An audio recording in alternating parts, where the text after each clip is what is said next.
Waiting on the stream to just get going.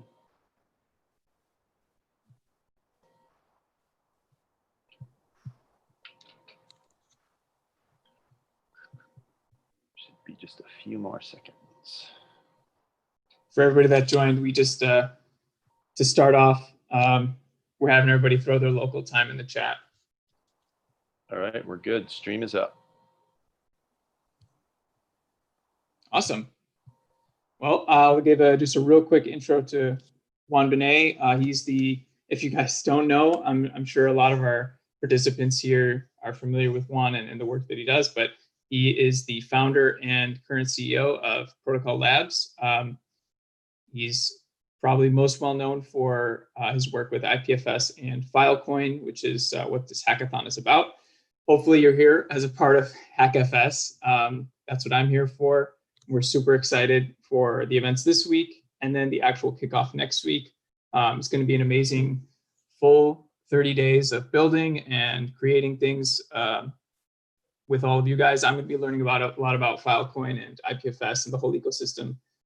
So yeah, I can say for sure that the whole ETHGlobal team is really looking forward to all this. Juan, if you want to just say anything about yourself that I missed, it was pretty short, but I know we do have some Ethereum people coming in. Yeah, take it away. Yeah, that's great. Thanks for the introduction, and really excited to be here with everybody. What I'm going to do for the workshop is I want to make this very hands-on and very interactive.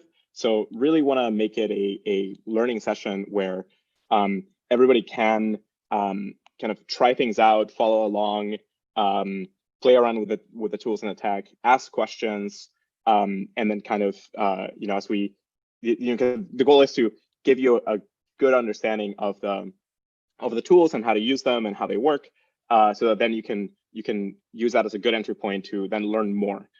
So we'll have a bunch of workshops both this week and next week that are going to cover a whole bunch of different concepts and kind of in more and more advanced ways. What I want to cover in this workshop is kind of an introduction to the high level concepts and the tool basics. So mostly want to give you a good foundation for how IPFS works, how content is expressed, and so on, and kind of how to work with files and with data on IPFS, and kind of how to have a good mental model for how the network operates.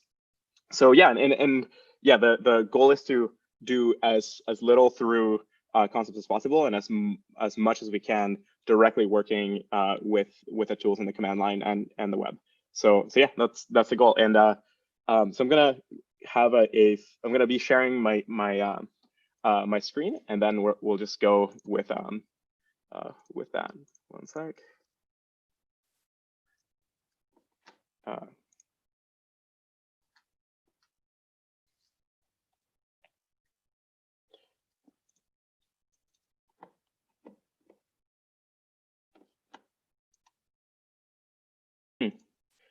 All right. So, and I think I should be able to see most people as well. So yeah, I'll have like a screen open with people, and if you want to show video, feel free, or not. I'll also feel free to ask questions on chat as well, and I'll be kind of monitoring the chat as we go. If I can find the window, there it is.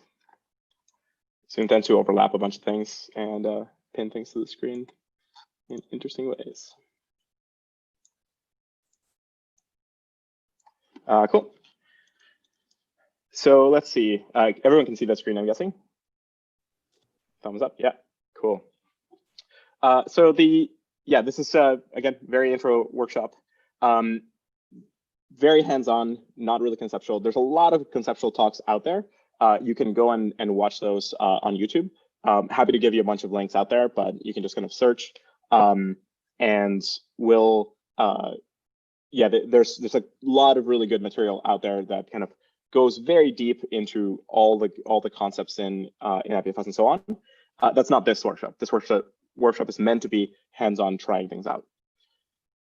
We'll go through a number of examples, and they'll kind of scale in difficulty, where at the beginning, we're just going to be playing around with files. And then we'll do more interesting things like starting to deal with video, and then we'll deal with like whole websites, and then thinking about how to move those around. And with each of those examples, we'll kind of try things out locally. We'll try things out looking at things in the gateway. You'll hear more about that in a moment, and so on. So the goal is to kind of go through these basic examples, but kind of get an understanding of, form a good understanding of how the data is moving through the network, how to address content, and so on. And yeah, very much ask questions and so on. If you know, if a question is asked on chat and you know the answer, like please jump in and help each other out. That'll keep everything moving. And then you know, if you're trying to follow along and you run into some trouble, you know, definitely try to fix it. If you you spend more than 1 minute or two on it, I would say just move on and maybe move back to watching. And then later on, because this is recorded, you can go back and play it back and then try to follow along after you debug the problem. But yeah, so I won't be waiting for, you know, I don't, we're not going to kind of proceed in lockstep altogether. I'm just going to kind of move through a bunch of things, and if you can follow along, awesome. If you're kind of running behind, then maybe just start watching. And yes, I wanted to point you to a few other resources. So you know, first off, we're going to have a set of learning resources. I don't know if these are out yet, Trent. I'm not sure if they've been shared yet. Yeah, no, we're just cleaning up that doc, but it should be shared, if not tomorrow, by the end of the week. Yeah, sounds great. And I'll give a preview right now of kind of how it's gonna look. So it's gonna be kind of like a page like this that's gonna have a whole bunch of links. It's gonna have a whole bunch of sections with different links to different things, right? So in terms of like an intro to IPFS, you'll get a sense of being able to kind of watch some talks that go in depth technically. I highly recommend this one, the How IPFS Works, that goes very deep into all of the different layers of the protocol and so on. You can also see some kind of updates around what's been happening in IPFS recently. You can also get a sense of, you know, this kind of walks in through a lot of the tools and links you to them, and then starts getting into some more advanced topics like, hey, how do you deal with IPFS and domains? How do you put websites on IPFS, and how do you address them? How do you do dynamic websites? Hey, if you want to build kind of like a whole web app, like what are the tools that you can use to do that kind of stuff? Then, you know, maybe some specific, we're kind of collecting also some tutorials for specific use cases, like, hey, if you want to do something with NFTs on Ethereum and so on, and you want to address the content on IPFS, here's like some tutorials for doing that. Going into things like pinning services and kind of what those are, and more. So you can, once we kind of ship this resource page, you'll be able to kind of explore all these different things. This will get more and more filled over time throughout HackFS. We'll keep expanding these resources and tutorials and so on. And so you can see, there's kind of like a list of to-dos here that you can see like the range of things that are going to appear over time, and we'll kind of maintain this list as well there. And if you have some questions and you want to find out about something and you are having trouble kind of finding those resources, definitely ask, and we can add that as a category here, and we can kind of collect some tutorials there. Great. So that's kind of like I would recommend kind of the main thing that you should kind of lean on is that page. And then beyond that, then, you know, really just like the IPFS docs, right? So if you go to ipfs.io on the browser, then, you know, click docs, and you land in the IPFS docs website. And here there's a whole bunch of stuff about how to install the recent releases. You can get some kind of conceptual overviews about kind of what IPFS is, how it works, and you can get a bunch of ideas and examples. It goes into kind of, you know, some amount of conceptual information around content addressing and CADs and so on.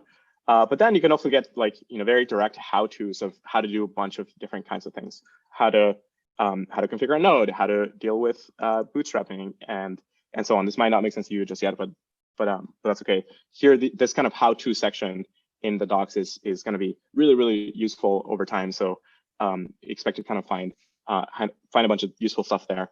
And again, if you are running it, if you're trying to do something and you don't find it represented here, definitely ask, and we can we can put some thoughts together on getting some resources for you.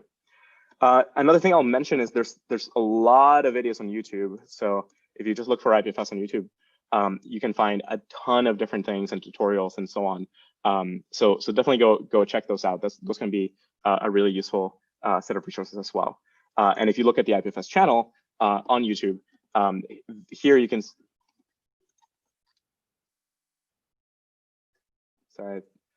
Sorry, the started playing in the background, so I was like, I didn't know if somebody was talking. In this page, you can see all kinds of really useful resources from conference talks to certain workshops. I highly recommend this IPFS camp, the set of workshops here. I'll paste a link in the chat as well.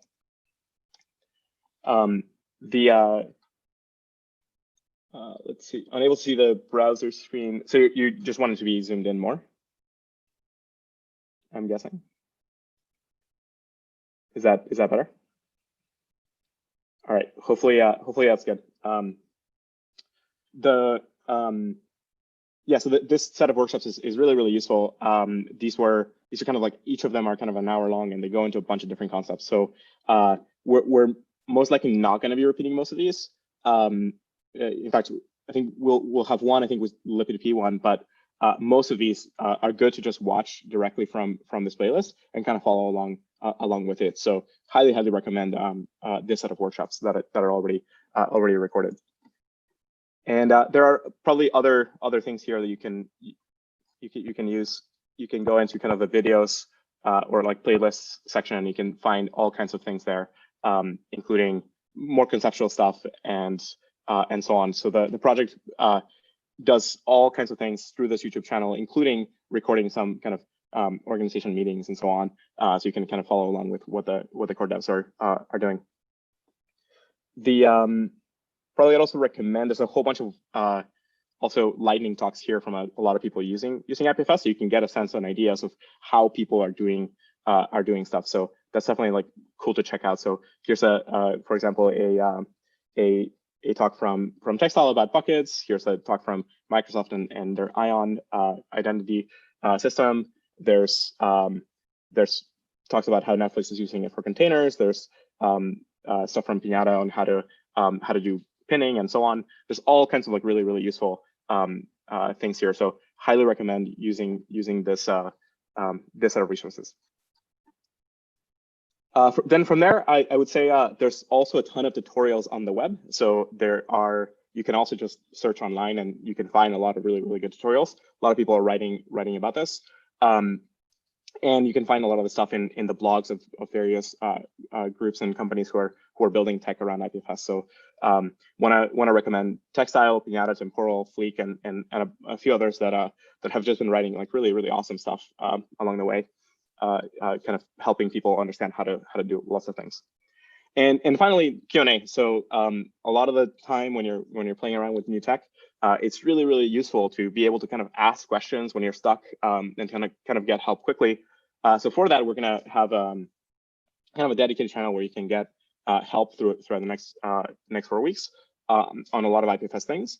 And then separately, you can rely on the definitely check out the resources that are already available. Like there's a forum, so you can go to discuss.ipfs.io, and there's a whole forum here where you can read up about a bunch of topics.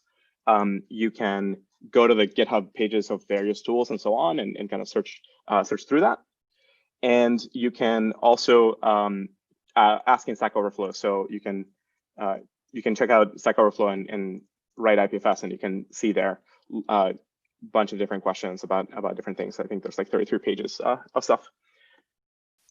And by the way, if you go to Stack Overflow and you find something and you know the answer to, like, definitely help answer there. That'll help make a lot of the content better over time.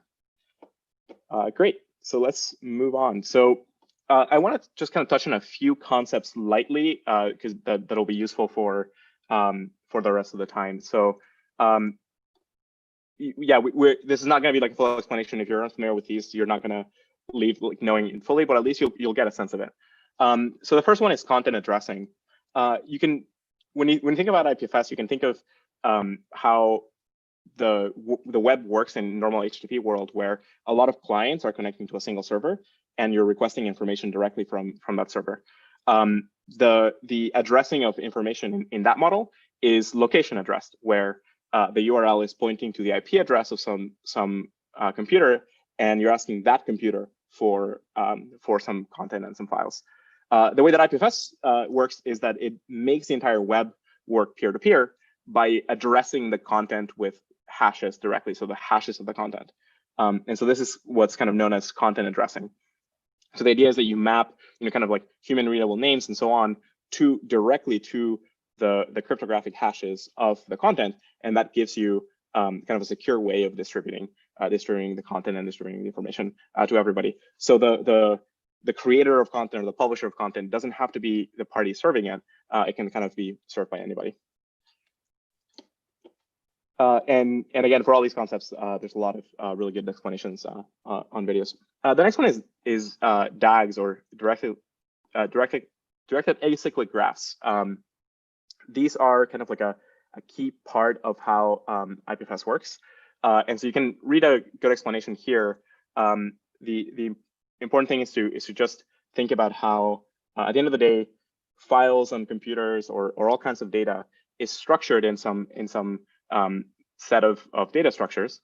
And so if you look for cyclic graphs just on Google, you can get a feel for what these objects look like. So the idea is that we're going to relate information with links. And so these links could be, think of them as links on a web page, right? So if you think of a graph of pages kind of linking to each other, in IPFS, those links are cryptographic hashes.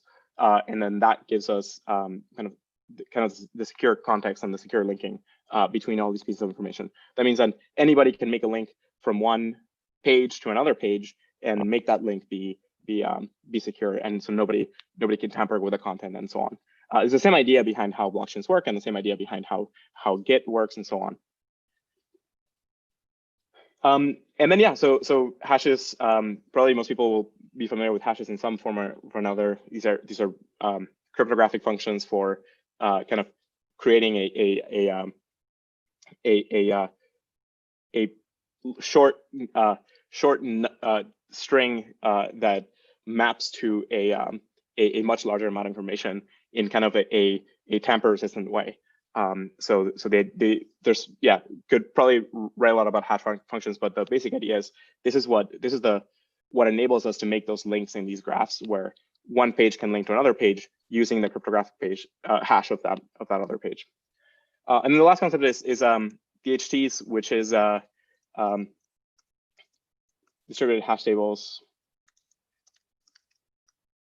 And so these are networks. These are peer-to-peer networks that are used for routing and finding nodes or content. And so these distributed hash tables, you can think of them as just like a big lookup table that's spread out over a large network of how to find certain parties or certain content. The specifics of how DHTs work and so on, we're not going to touch now. Just know that when we mention the word DHT or something like that, we're really saying, hey, there's some lookup process, and we need to kind of find other parties that are interested in this content, or find other parties and how to connect to them. All right. Great. So now the tools that we're going to go over today. So we're going to go over the main implementations of IPFS. And so this is Go IPFS and JS IPFS. And we're going to go through how to use IPFS gateways, kind of what pinning services are. And then we're also going to touch on IPFS Desktop and IPFS Companion. Desktop is kind of like a tool that you can download on your computer, and you can kind of double click and open and so on. Companion is a browser extension.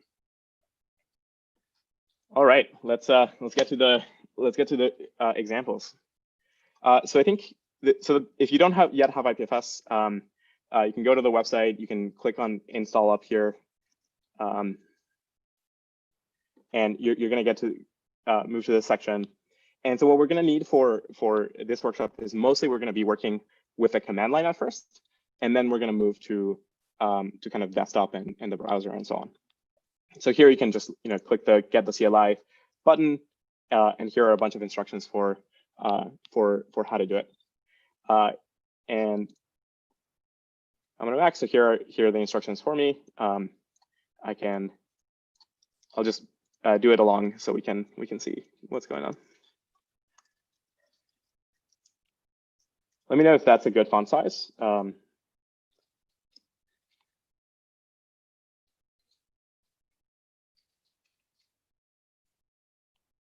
Not hearing it's not a bad font size, so I'll keep it.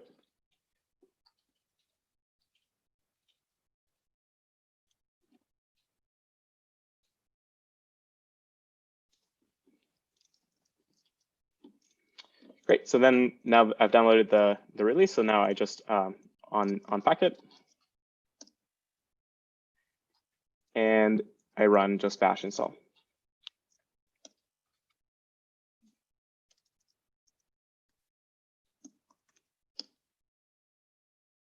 Great. So now I should have IPFS. Great. So that's this command, and I should be able to say IPFS version and get 060. Great. So we just installed the IPFS command line. Now, if you're not used to installing command line tools and so on, then you might run into some trouble here where your operating system might be like, oh, you need like special permissions to install this and so on. If you run into that, I recommend kind of skipping this part and just kind of watching and then going back later. But yeah, for most people that are kind of used to installing a lot of various tools and so on, you should be able to just do this and now have the command line tool. Can I get a show of hands either on Zoom or just on chat if you have IPFS installed and are going to follow along? That'd be useful for me to know. Sweet. Sounds good. Great. So now that I have this IPFS tool, there's a lot of commands here. There's really good help directly in the commands. So you can ask for help on all of these. You can pass in -- help on each command and get an explanation of what that command does and so on. I'd recommend using the docs page and the kind of the how-tos along with the help text here for you to kind of be able to learn a lot about how all the pieces work and so on. And here, the first thing to notice is that there are a lot of different subcommands here. There are some basic commands, which are kind of like the bread and butter of working with IPFS, which is just kind of adding files to IPFS and getting files from IPFS. There are some data structure commands, and so these are for working directly with like the raw data, and that starts getting useful and interesting when you're working with some application data or something like that. Then we have a whole set of advanced commands which are about various different kinds of features and functionality that you can use along with your normal use for IPFS, including things like pinning, which is asking your node to keep around data, things like resolving addresses. So when you have like long names and so on, you can kind of resolve those. You can get some stats about like the local data storage and so on. You can see how much data there is in your IPFS node. And you can probably the most important here to know about is the daemon. You're gonna usually most of the time when using IPFS here, we're gonna start up a daemon and kind of run it in the background and so on. Then hey, Juan, could you just zoom in a little bit? Looks like some people need a little larger. Yep. Yeah, is that hopefully that's better. Then the last two sections include kind of network commands. So this is these commands are useful for looking at the set of connections that you have to other peers in the network. And then there's a set of like commands just to work with the installation of IPFS itself, kind of like getting a listing of all the commands that are there, getting a log of what the daemon is doing and running, and kind of maybe manage the configuration. All right, great. So let's initialize and kind of get going. So I already have, if you already have IPFS, you might have already kind of a repo. I'm gonna move mine so I don't lose it, and then kind of initialize a new repo. So you can just type IPFS init, and this creates a repository in kind of your local machine. And what that did is it has this created some files here, and that is where IPFS is going to put all of the data that you add to it. And it also created a keeper for me, and gave me this command to run to kind of check things out. So let's just run that command. And so this is kind of like the basic README. It's showing how to get some files out of IPFS. And so this is an address on IPFS. This is the hash of a directory, and here's like the specific file. So you can think of pathing here in IPFS the same way that Unix pathing works, or the web. As you can cat a different file instead of the README. You can maybe see quick start or something like that, and kind of get a bunch of ideas on kind of how what to do. Cool. So that sounds not too exciting just yet. Let's now move to starting the daemon. And so this is what's going to bring IPFS online. Let's see. Oh, I think I already have IPFS running in the background. Great. So now that I have it running, what the daemon did is started listening on a whole bunch of addresses. And so these are IP addresses in my local machine. And it's also connecting. And you'll notice here, there's a lot of different protocols. So we're using TCP, we're using Quick. We're also connecting to a thing called the peer-to-peer circuit, which helps some JS IPFS nodes connect. And it works over IPv4 and IPv6, and so on. We also see some useful other services. So one is there's an API running, and so there's this API. We'll see kind of how to work with it in a moment. And then there's a web UI and kind of a gateway. And so the GoIPFS daemon kind of packs all of these things together. So what is this web UI thing? If you go to that address, so this is 127.0.0.1, you get this this UI. And so this is a UI around my my node. And so this is kind of like this is kind of the bandwidth over time that I'm using. Here's my peer ID. Here are my addresses, and so on. Then here you can see like files. So right now I haven't added any files yet, but we'll see some in a moment. And there are some other things, like I'm able to see the set of peers that I'm connected. So right now I'm already connected to a whole bunch of peers, and you can see kind of like the list here, and you can see the latency to those peers. So this is a fully peer-to-peer network. Great. And so this map is getting populated over time by kind of taking the IP addresses of the peers you're connected to, and kind of figuring out sort of like where those parties are. And you can also get that same listing here. So let's see. If I can say IPFS again, I'll get the commands. The network command swarm helps me see what connections I have. So I can say IPFS swarm. In there, I can say IPFS swarm peers, and I'll get the same listing that is kind of rendered over here. These are just kind of all of the addresses of all the peers that I'm directly connected to. Cool. So that's interesting, but like let's see what we can do with it. So I have here a set of files, and I'm gonna add them to IPFS. So this is like the if we go back to the listing of commands, this is kind of the in the basic commands how we can add some content. I'm gonna add files, and now it's a directory, so I have to pass in -r for recursive, and this is adding all of the files in that directory to IPFS. And so I get this listing of each of the files and the hash for each of the files. And so the directories are kind of hashing all of that together. And so now, just as I've added it, I can also do IPFS ls, which is kind of ls in the command line, and kind of see the listing of that directory. So I can explore this as well, like I would on a file system.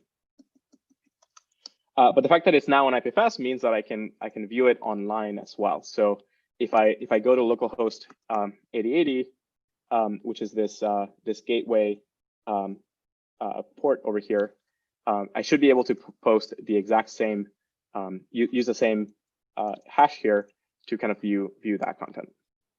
And sure enough, here's like a directory listing of the content that I just added. And so we can see like images, and we can see so these are directories. I think the folder rendering got a little bit messed up, but yeah, you can explore all the content that I just added here. So we can look at some pictures and kind of here's like the same content that I added. Now, the cool thing is you can, if I give you this address, you should be able to get it as well. So you can type IPFS get on this hash, and you should be able to download that as well. So I'll post it here on chat, and you can follow along. So here's the hash. Now, because I'm behind a firewall, it can be like really annoying to sometimes it may work or may not work because your computer may or may not be able to reach my computer. So I have a set of scripts that help me deal with that, which I won't get into right now, but I'll post the script later so you can use something like this. And so I'll do this to kind of connect to a set of nodes that I have, and then kind of like replicate the content to them.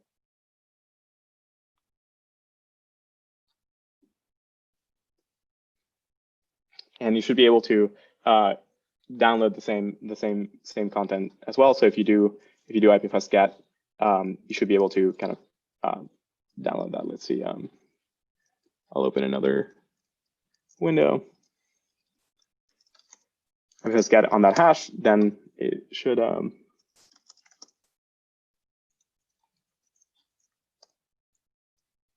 Yeah. So I got the same content was put on that hash, and I can open it as well locally in my file system, so I can see that set of pictures and so on directly in my machine. Cool. So far, what we've done is we added some content to IPFS. We started propagating it to the network. We've looked at the web UI that shows us how many connections we have to various peers. And then we're able to kind of add files, including kind of text and images and so on, and then give links to other people to kind of download that content. Cool. So far, the way that we view it on the web is through this kind of like local gateway. And so what the gateway means is there's a program. It's an HTTP server that's running that helps browsers interact with and view content that's on IPFS. And so it serves as a bridge between kind of the normal web world of it that kind of expects to use HTTP to connect to everything, and then being able to view the content in IPFS. Let me see if I can get a diagram for you that helps make more sense of this.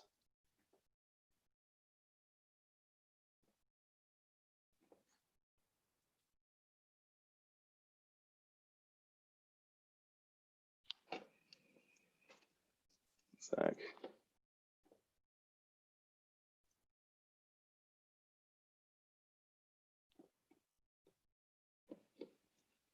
Let's see.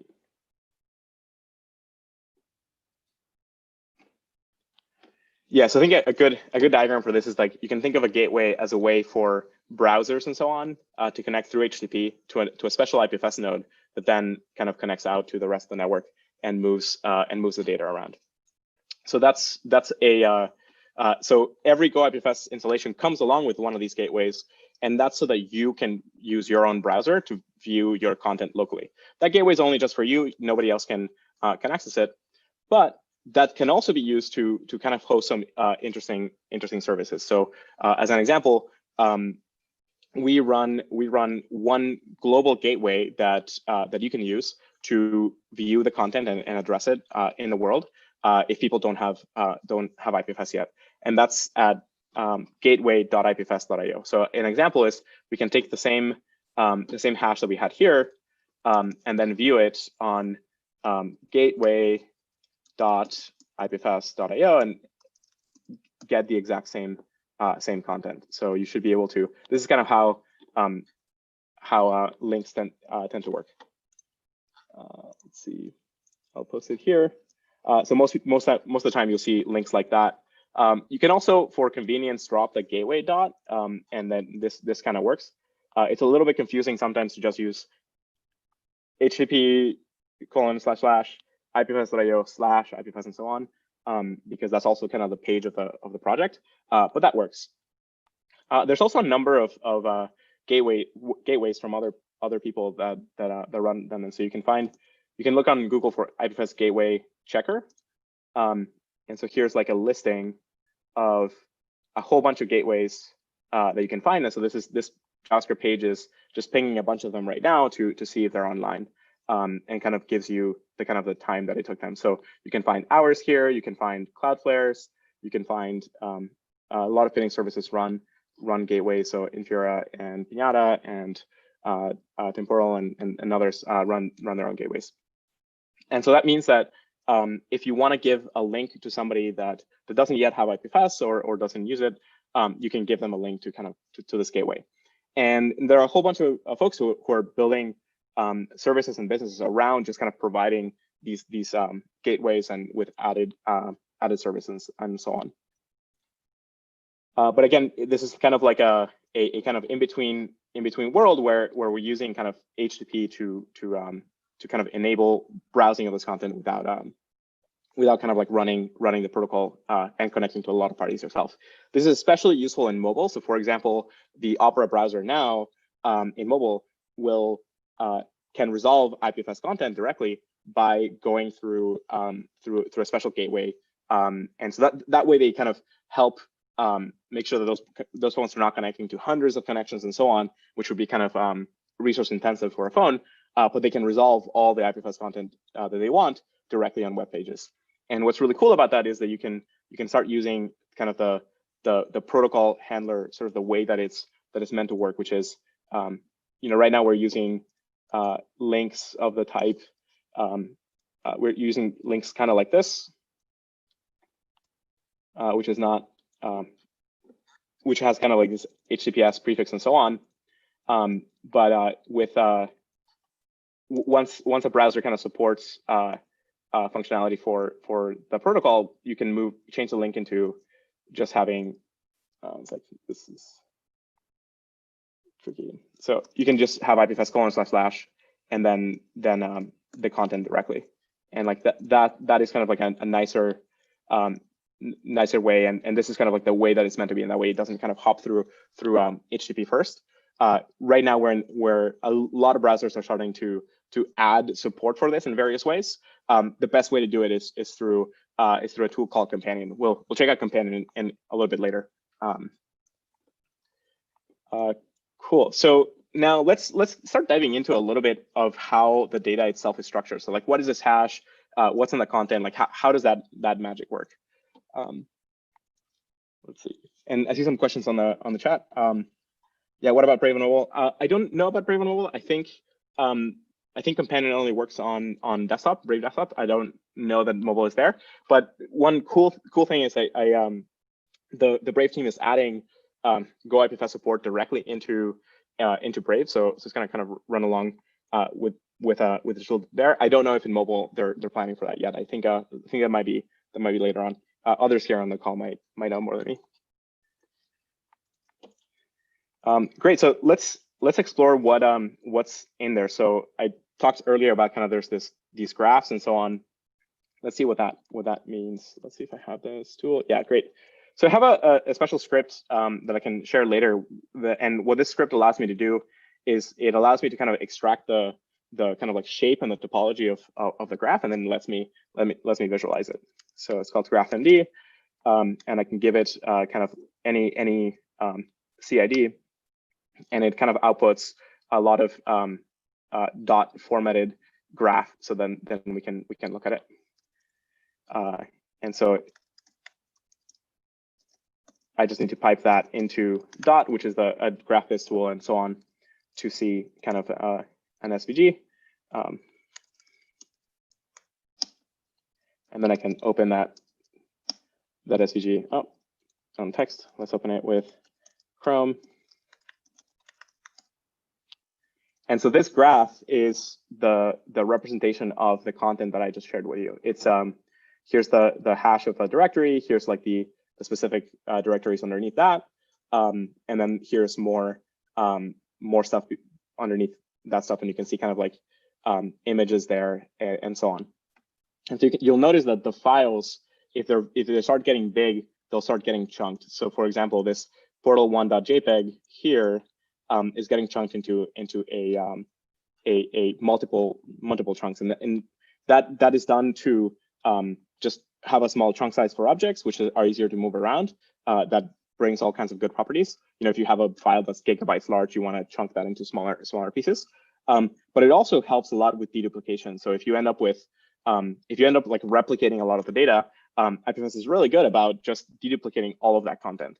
And so here let's play around with an example. So let's go into that directory that I showed earlier. Let's go into pictures. I think we had some backgrounds, and then let's just copy all of these. Let's see. Let's copy the entire directory multiple times. So copy backgrounds into B2, 3, B4, B5. So now I have a bunch of directories that are all the same, and they've kind of like replicated all of these pictures.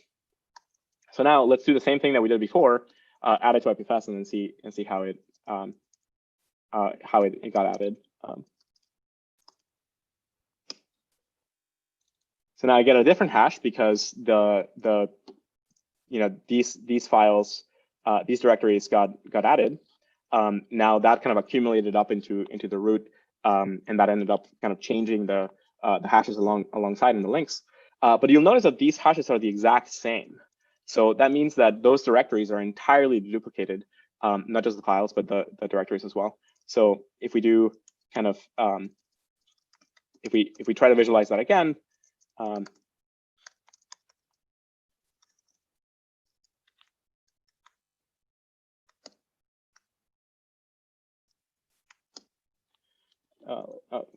let me do the whole.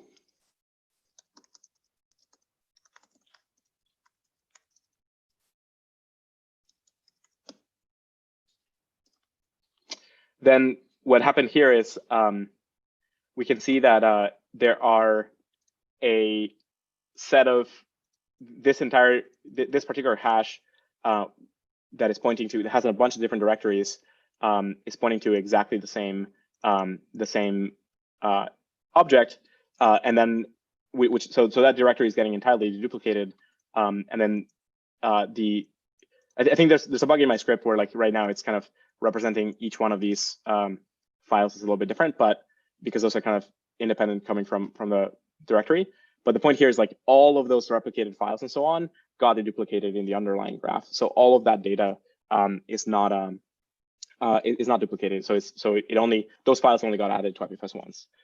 And so then when you have files that are large and they start changing, you can think of all of those chunks themselves as being deduplicatable as well. So if you have kind of like a very large file and you only kind of change some of the beginning, then when you have two versions, they'll kind of link to the same pieces underneath the hood that are kind of the same. And the way that chunking works, there's a whole bunch of different algorithms for how to do this chunking.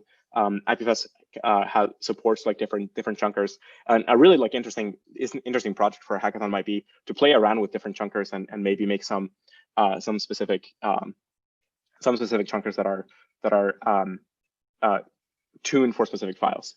Great. So I think there are some questions. Let me look through. So are the chunks split into coherent pieces, the first half and the second half, or are they split in some other way that is amenable to the network? So IPFS supports different chunkers directly. So GoIPFS directly has a few chunkers here. You can say IPFS add -- help, and you'll see different kind of like different chunking algorithms here. And you can kind of read more about those on the web. These are kind of pretty dumb anyway. So there's like a simple chunking algorithm that's just based on size. That's not smart at all, and it's not going to deduplicate very well when with a lot of edits to a file. But there's a thing called rapid fingerprinting and a thing called bus hash, and those are starting to, those get smarter about how to chunk things, especially through kind of changes in files and so on. But all of that chunking is still kind of not very smart in terms of thinking about the file itself. One of the things that we've been discussing for a long time is, hey, it would be really, really cool to have chunking algorithms that are tuned specifically to the file. So you're chunking at specific boundaries that are really useful. We have one version of this, like one experimental version of this, which is we can chunk tarballs like that. So I'll give an example of it. So if I compress, say, that files small directory,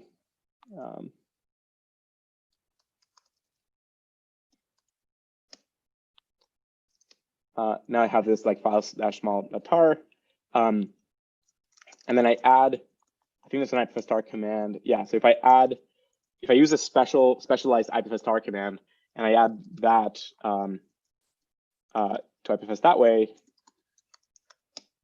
then what it will do is it'll chunk the archive smartly to kind of deduplicate along the file boundaries themselves. So I got this hash. Let's see what is going on inside of it.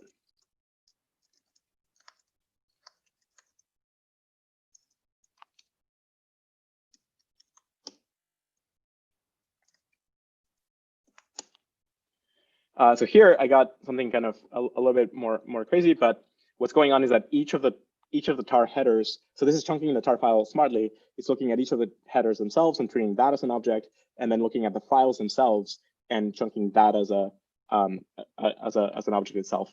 So one interesting thing though is if we start looking at kind of the data contents of some of these files, they're exactly the same as the content of the file outside of the tarball. So if you have a lot of tar archives and the actual files on compress and so on, then they'll deduplicate to the same content. So you can actually just like get out that file directly out of the tarball.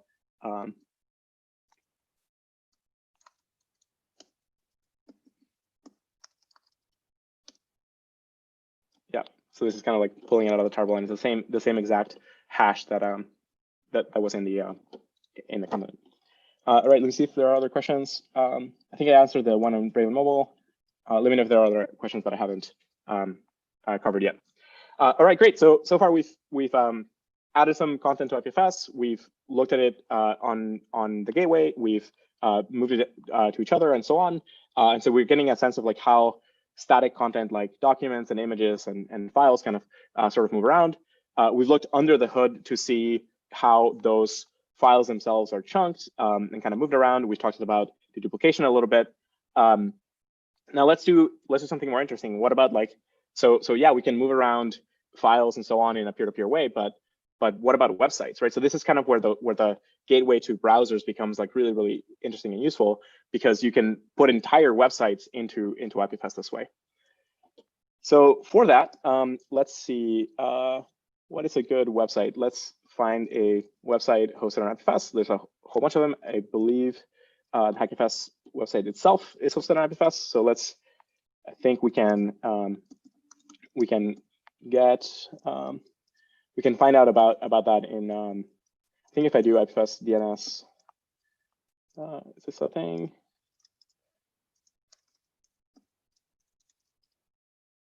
So I think this should, maybe it's not, let's see. Will this work? Maybe this old tool is not working. Let's see.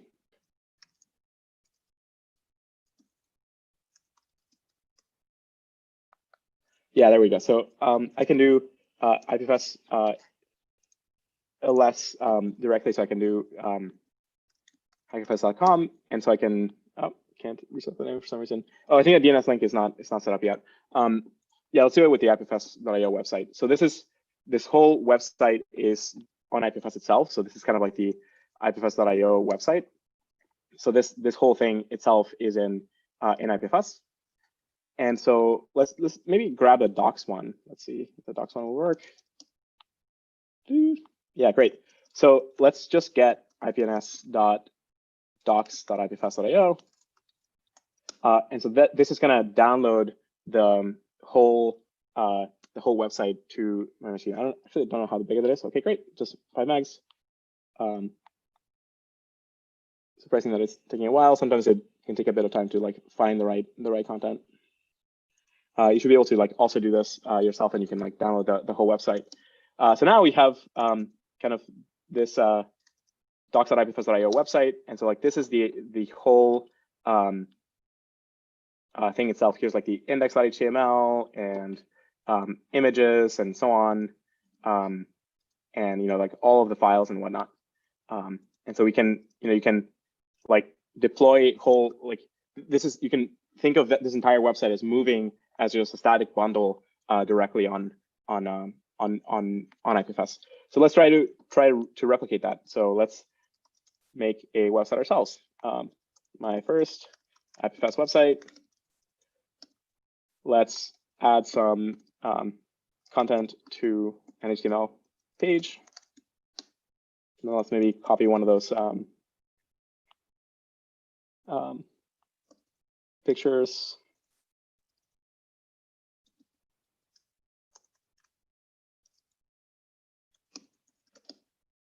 And let's see if we can maybe make this a little bit more interesting.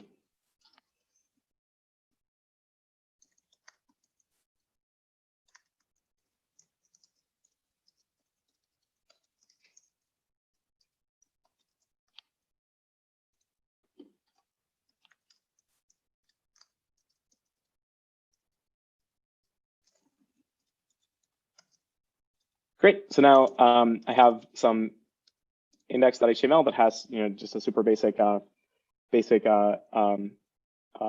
website. Now let's add this entire directory to IPFS. So I got the hashes for this website and so on.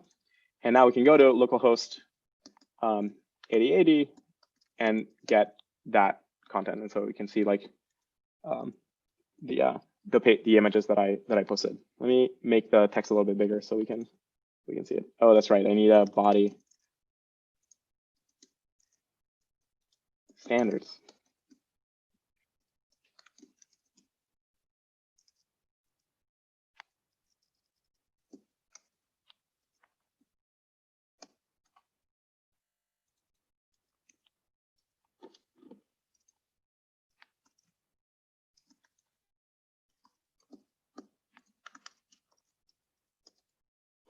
Great. And so like I just deployed like a very simple website. And so you should be able to look at it as well if you go to this. Let's see. Yeah, let me pin it, move it to the rest of the world. I have a particularly aggressive, oh, there we go. A particularly aggressive like firewall. So if and NAT. So sometimes like yeah, being able to kind of move it to a machine out in the cloud or a pinning service really helps. So there we go. Like we kind of loaded it directly on the global gateway, and you should be able to kind of follow along and see it as well. So yeah, if you're kind of hacking around and doing it as well, yeah, feel free to post like your links here, and we can check those as well. So let's see from there. And by the way, you can always come back to the peer list. It's kind of cool to see like all of the various connections kind of flowing and so on. So we can also use kind of like this tool here to kind of explore the content as well. Let's see. This lets me kind of browse the content directly here. So this web UI lets me view kind of all the content that I'm adding to IPFS, and that works for any website. So if we like we saw before, I can do I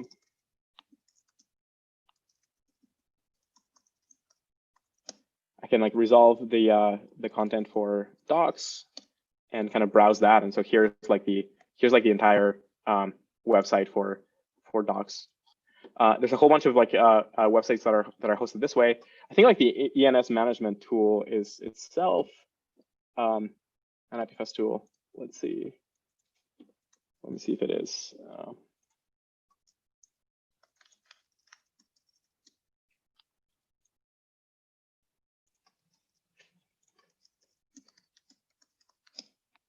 I think it's not. I think it used to be. Might be.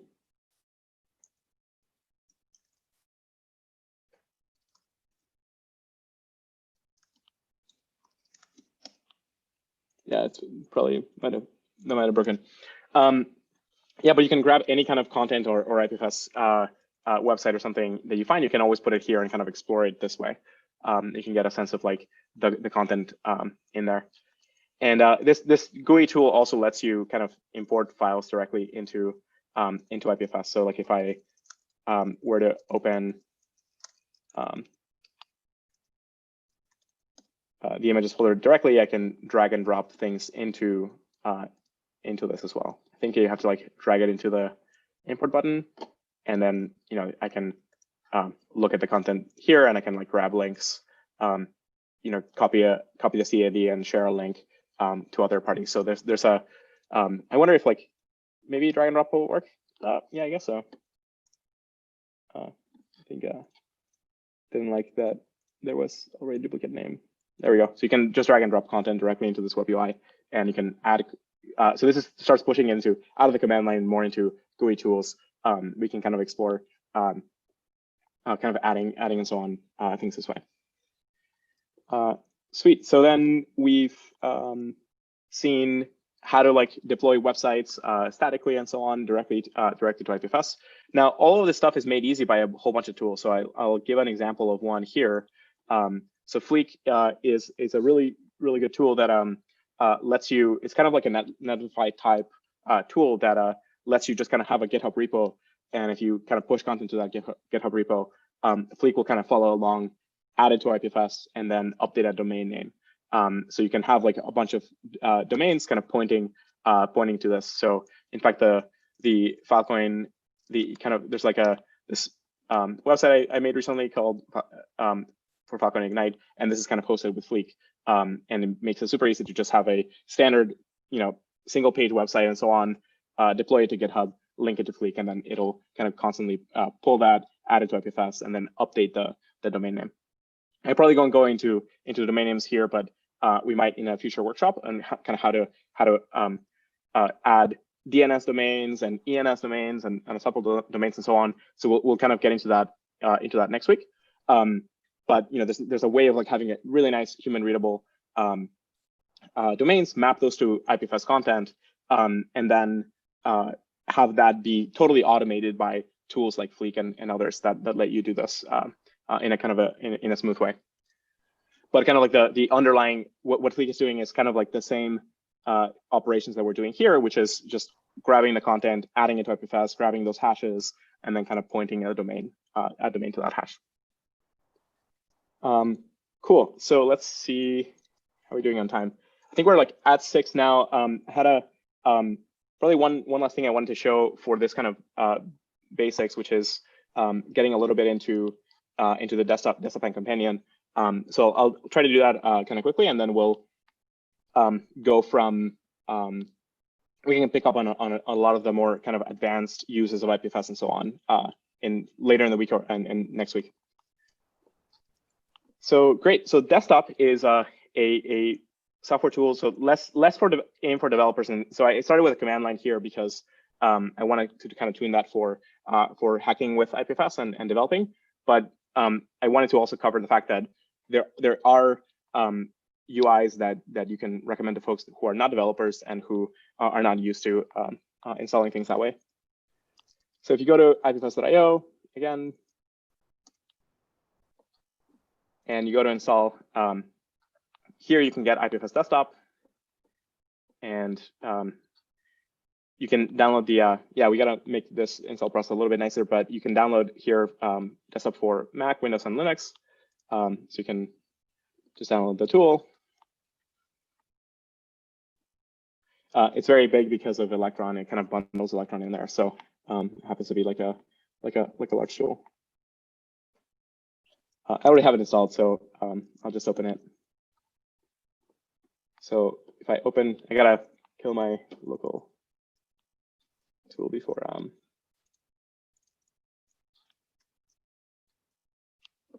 Let's see. Yeah, so once I opened IPFS Desktop, it got added to my tab bar. Let me do that again so it's clearer.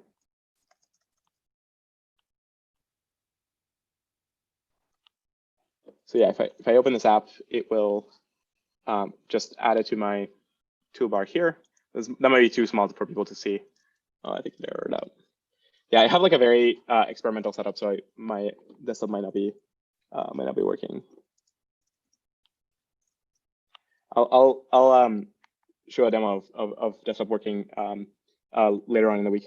But you know, if you don't mess a lot with the command line and so on, desktop is just kind of like a drag and drop install open, and it gives you this kind of web UI, the web UI that we were seeing before. So like that's kind of like the main interface for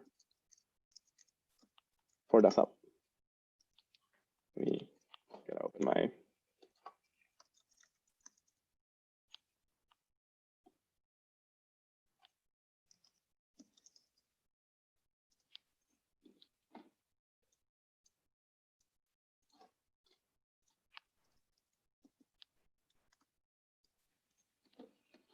So yeah, this is the same UI that this desktop tool would open up. And so I quit my daemon and started it up again. So if we go back to the peers tab, we should see a lot less peers. As you add content and so on, it starts gathering more. So like yeah, if I go back and add content, it will jump up again.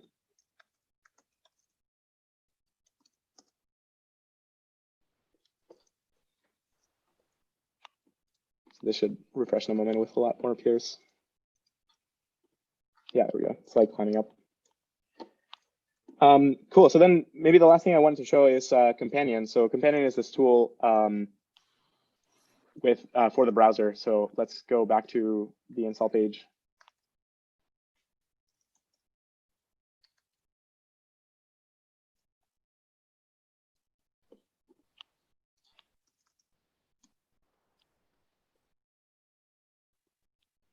And down here is IPFS Companion. And so this is a browser extension that's going to work with my local node to resolve content on the web better. So let's go to it.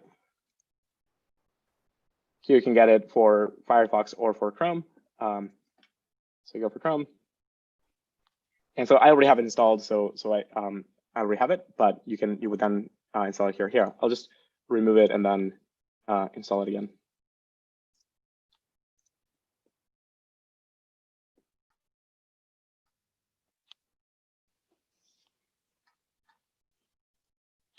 Great. So now that I have Companion installed in Chrome, that means that my Chrome instance can now resolve content on IPFS directly with this extension. So I can start browsing all kinds of IPFS links directly from Chrome without having to do anything special. So Companion is this really nice kind of stepping stone to IPFS being broadly distributed and implemented in browsers, where if you build a new protocol for the web, browsers won't immediately kind of adopt it and add it in. You kind of have to get a lot of traction and usage before they'll consider that. But then you have this chicken and egg problem of how do you get people to use the thing if you can't really use it in the browsers? And so this extension is serving that purpose, where the community installs it and has it around, and then that lets a lot of websites and content be served directly through with IPFS without having to touch the gateway. And then that way, people can play around with a whole bunch of interesting features of IPFS directly in the web without having to wait for kind of browser adoption. Great. So now I have Companion running here. It's connected to my node. That means it's going to start I can open the web UI directly. Same thing that we saw earlier. And then I can also start looking at websites directly here, and it'll start doing some smart redirection. So if I go to, say, the docs website like we saw earlier, this is now going to get redirected to my local machine. This might be too small to see it, but what happened is that it noticed that that website is hosted on IPFS. and it redirected it to this address, which then works locally with my local extension. And so that's like a really, really useful way of now suddenly all this entire website has been downloaded to my computer and is now served locally. So that means I can disconnect from the internet. I could like disconnect from the rest of the world and continue viewing this page because it's now in my computer and can just keep refreshing it. And it's local.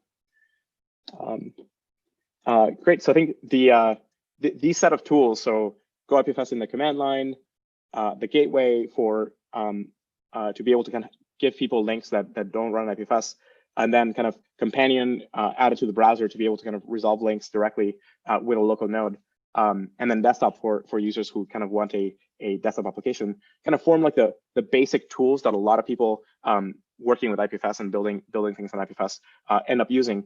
Most apps just use Go IPFS or JS IPFS. That's the one that I haven't touched on yet. It's JS IPFS, which is this whole JavaScript implementation of the tool. And by the way, this website also is running directly from my computer because I'm using IPFS and browsing it locally.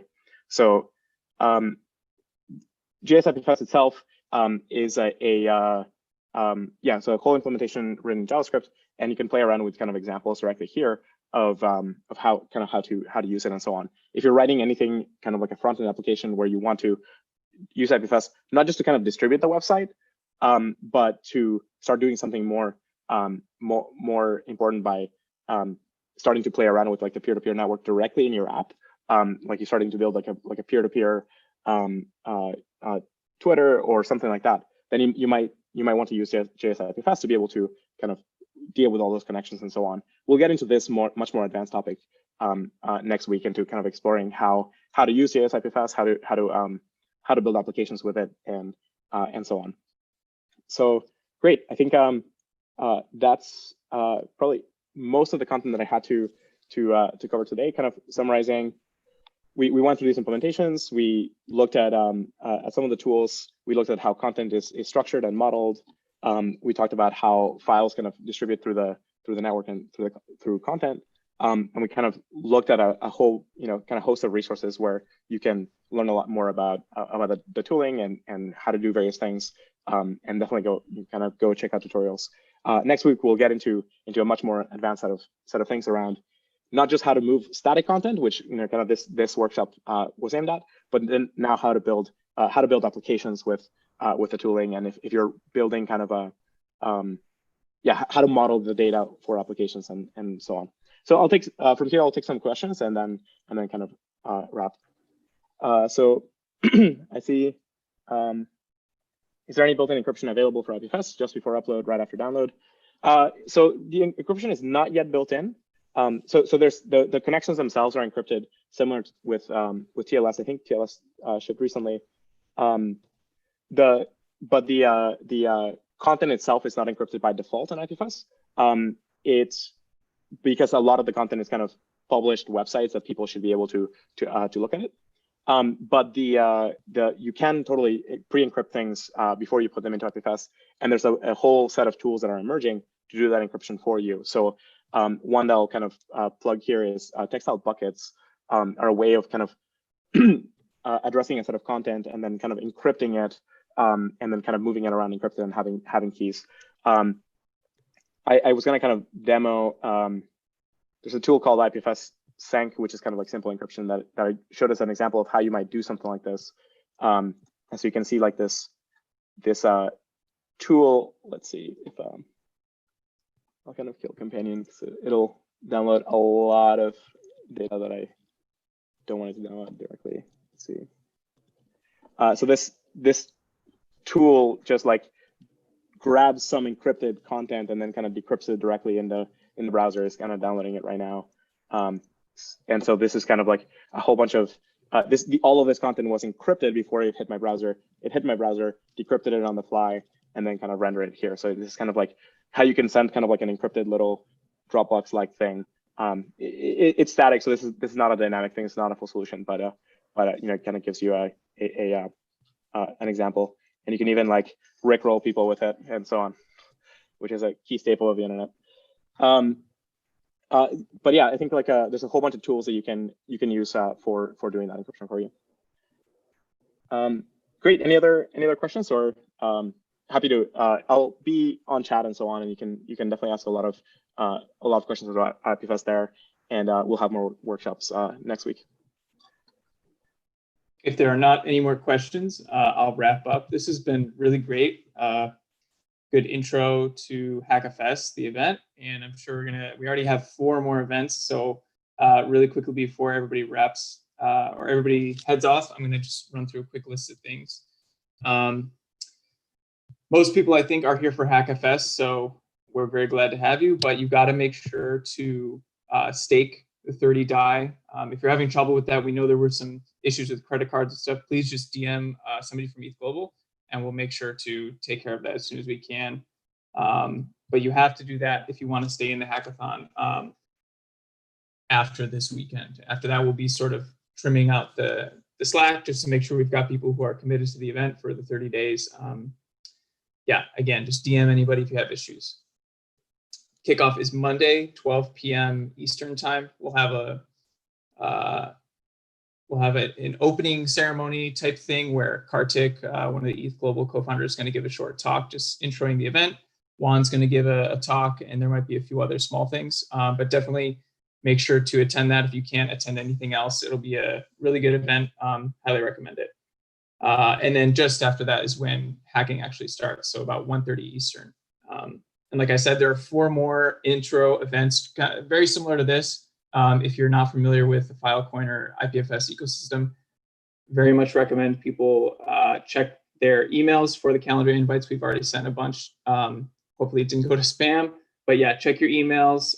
And the easiest way to stay on top of all these events, because we're going to have a ton next week, it's going to be even more stuff. We want to make sure you guys are getting up to speed on things, and you have the best tools available while you're creating your hacks. Subscribe to the HackFS calendar. You can find that in the HackFS schedule channel in Slack. Let's see if there are any final questions. I think I covered everything I needed to cover. Yeah, again, Juan, thank you so much. That was super fast, but I think people got a lot of value out of it, and you can see a lot of great comments in the chat. People really enjoyed it. And oh, of course, this will be available directly on YouTube after this. So if you weren't able to keep up, or you want to go back and try something again, this is recorded. It'll be directly on the ETHGlobal YouTube page. Any final comments?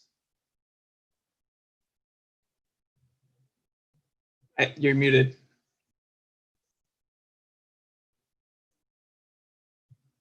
Thumbs up from Juan, thumbs up from me. Everybody, hopefully I see you tomorrow for the events. Give me a wave as you head out. We'll see you.